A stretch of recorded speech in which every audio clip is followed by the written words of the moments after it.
Captain Duong, Hello. you received an ASDiV scholarship to study at the Special Centre for Transnational Crime Prevention at Wollongong University. To what degree are the courses taught at the centre relevant to Vietnam's needs in tackling transnational crime? To make it short, it's highly relevant to many perspectives, from many perspectives. Firstly, it helped me to increase my understanding about the concurrent issues of transnational and organized crimes on the emerging problem in Vietnam, particularly in the world as well.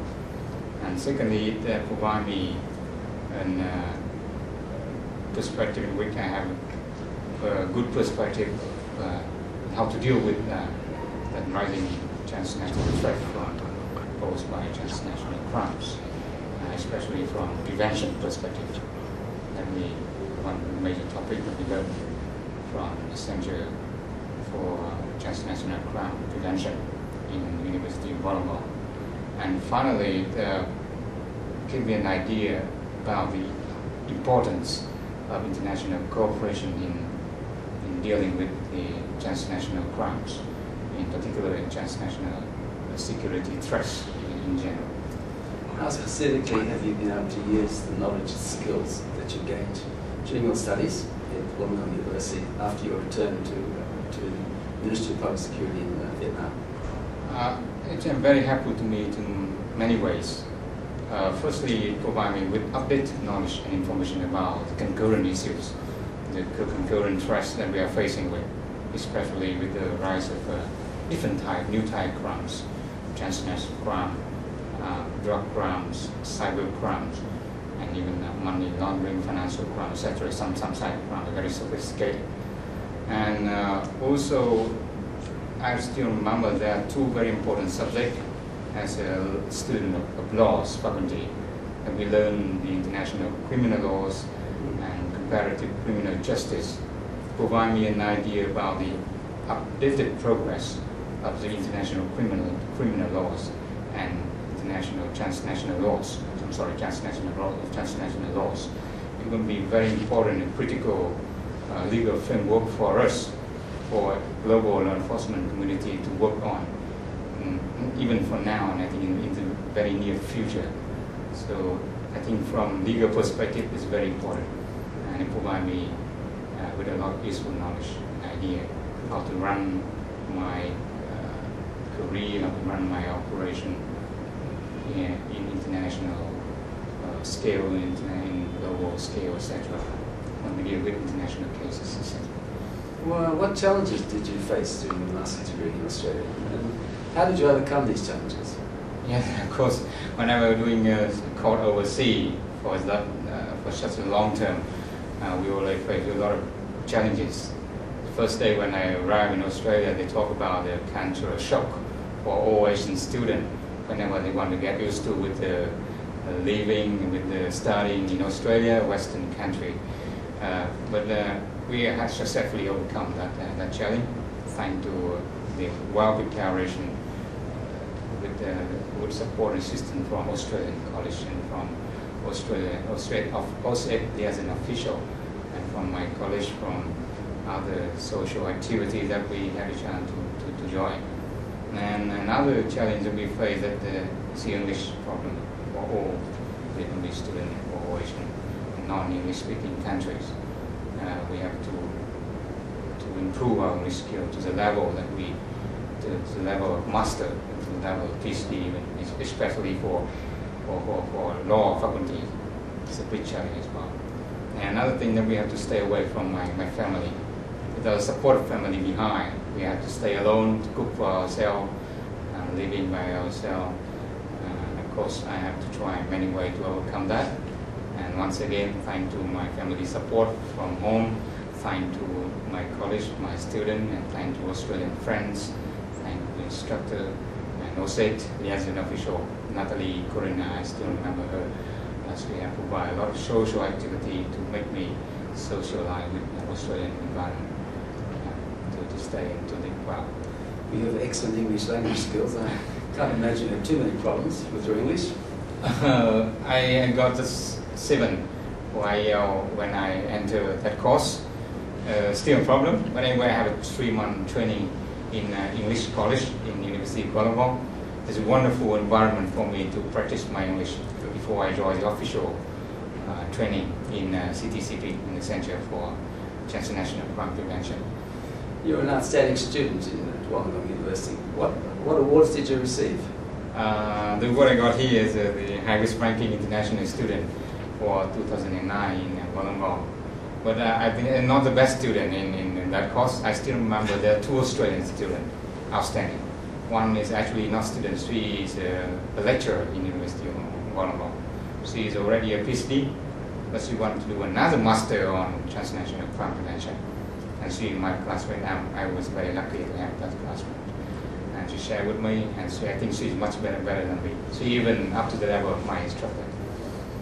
Well, but you're the most outstanding international student. Yeah, that's why it's a high-ranking international student. A lot of international students I'm very proud of, anyway. And what was the most important thing that you actually gained from your studies and experience in Australia?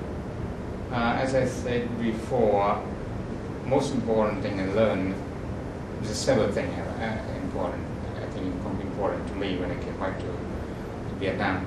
And the first thing is to be knowledge, information, and the methodology when I get updated about the concurrent issue of transnational organized crimes and other transnational security threats that we are facing in Vietnam. But in Vietnam, when I came home, a very urgent issue in Vietnam, then, now, and I think in the near future as well. And secondly, we have a very different perspective to deal with the same problem in our country. Now we have a different perspective from Australian side to have a different view and different way to do our job better to some extent, and I think more practical and also very useful to me to perfect my way of doing business in Vietnam. So I think it's very helpful to many ways. So would you recommend that other officers of the Ministry, Public Security, also study this course in a transnational setting? Yeah, of course. I have done so already. When I departed from, before I departed from Wollongong for Vietnam, I was also interviewed by CTCP official, and I also encouraged other Vietnamese students to come, not only to study their Master on Transnational Crime Prevention, but there are also many other areas that you can study in Australia. And of course, I do work for more official from my ministry. We are a very huge ministry with more than 200,000 officials nationwide, and many of them are working at the local level. And a lot of them as well, a lot of good potential officials working at the center, but they have few chance to get access to such scholarship like ADS and similar scholarship and overseas training in Australia. So I strongly recommend and encourage them to not only to Wollongong. Wollongong is a wonderful place, but also to Australia as a whole. Wonderful place for education. So what was your deepest impression of your studies and living in Australia?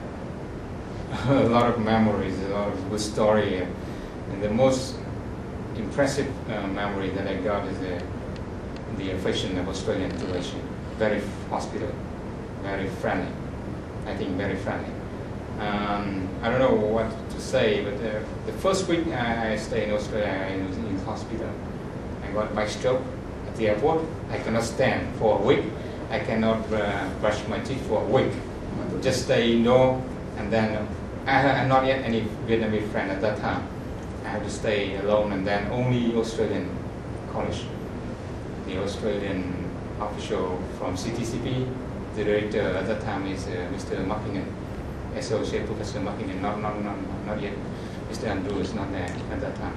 Professor Andrew is not there. But he came to my room, and he brought food for me and asked doctor to come and bring me to hospital. For a week, free of charge. At the time I had no paper, no personnel paper, not yet a student of University of Wollongong, but they have taken care of me so carefully. I thank you, Mr. Muckingen, and J.C. Wood as well, and other official from CTCP. That's a memory, actual memory, since the very first day. Then after that, a lot of memory, a lot of story I have with OZ, with offshore from AFP, with my colleagues from all over the world, from Africa, who work with me in the same group when we're doing the group exercise, etc. Excellent memory in Australia. I'm sorry that you didn't have such a good introduction to Australia, unfortunately. And since you've been back, what kind of links have you retained with Australia in your work? Actually, when I came back to Vietnam, so far it's quite busy, but I still maintain very strongly with different kind of alumni. I still maintain alumni with University of Wollongong, although it's still very loose because it's just one way briefing. They're providing me with information, updated information about University of Wollongong and about CTCP and other ongoing training program and the expansion of University of Wollongong all over the world, including Vietnam. Apart from that, I also taking part in OZ and ADS and ASDiV alumni network in Vietnam. I think that's a very effective and very friendly environment for all OZ graduate students to join. I talked to my wife already, and I think that in the near future, my family and including my wife, we enjoy one of the activity organized by ASDiV and other alumni network. And for University of Wollongong in particular, we also maintain our own network. Recently, we found some students that have graduated from Wollongong since as early as 1980s. And we met here, and we know that we train in the same place, and we make friends very easily. And they are now all quite old official, and they are very senior official as well in Vietnam. What about in your work in terms of your links with Australia? In terms of your work? In my work, I maintain very good link with the colleagues from AFP, from DIAC, Department of Immigration and Culture from Australia, and I have a good connection with official from CTCP, from prosecution of Australia, and from customs as well. We maintain email contact and other activities to share our knowledge, to share information, and also to do our business as well. We have a lot of delegation exchange between Vietnam and Australia in immigration, in police cooperation, etc. So quite busy last year and even now. Thank you very much. It's a pleasure. Thank you very much. It's a great pleasure to meet you and to work with us.